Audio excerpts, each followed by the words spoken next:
नमस्कार शेतकरी मित्रांनो, याआधी मी एक व्हिडिओ टाकला होता उन्हाळी ज्वारी लागवड संबंधी।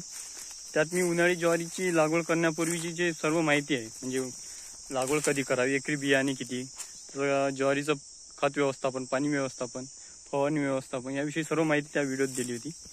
तर आज आमची ज्वारी काढून झालेली आहे आणि आता हे जे कळवा आहे, म्हणजे जे पाहू शकता तुम्ही, हे आता बांधणं चालू आहे। तर हे जे आता सध्या यावर्षी लागवड जास्त झाल्यामुळे कळब्याला जे मागणी आहे ती फार कमी आहे, त्यामुळे याचे जे भाव आहे 1000 रुपये शेकडा याप्रमाणे याची विक्री होत आहे। तर आता त्या मागच्या व्हिडिओवर एका शेतकऱ्याची कमेंट सुद्धा होती की तुम्हाला म्हणजे ॲव्हरेज किती लागतो, एकरी कितीपर्यंत ज्वारी होईल।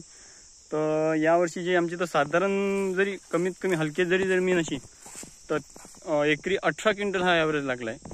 म्हणजे असं म्हणा की 18 क्विंटलच्या खाली कोणीच नाही आलं। म्हणजे आमच्याकडे खंडीने माप असते, तर 6 खंडी, एक खंडी म्हणजे तीन क्विंटलची एक खंडी होती। तर असे 6 खंडी, सरासरी 6 खंडी म्हणजे 18 क्विंटल सरासरी झाली आहे। आणि सर्वात जास्त जो ॲव्हरेज लागला आहे तर तो लागला एकरी 30 क्विंटलपर्यंत।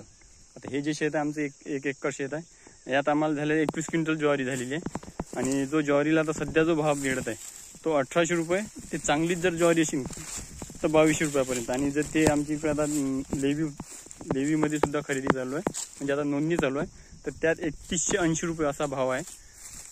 तर तुमच्या इकडे नेमकी ज्वारीचा भाव काय चालू आहे आणि जो कळवा आहे पाहू शकता तुम्ही, तर याची नेमकी खरेदी तुमच्या इकडे किती रुपये शेकड्याने चालू आहे ते कमेंटमध्ये नक्की सांगा।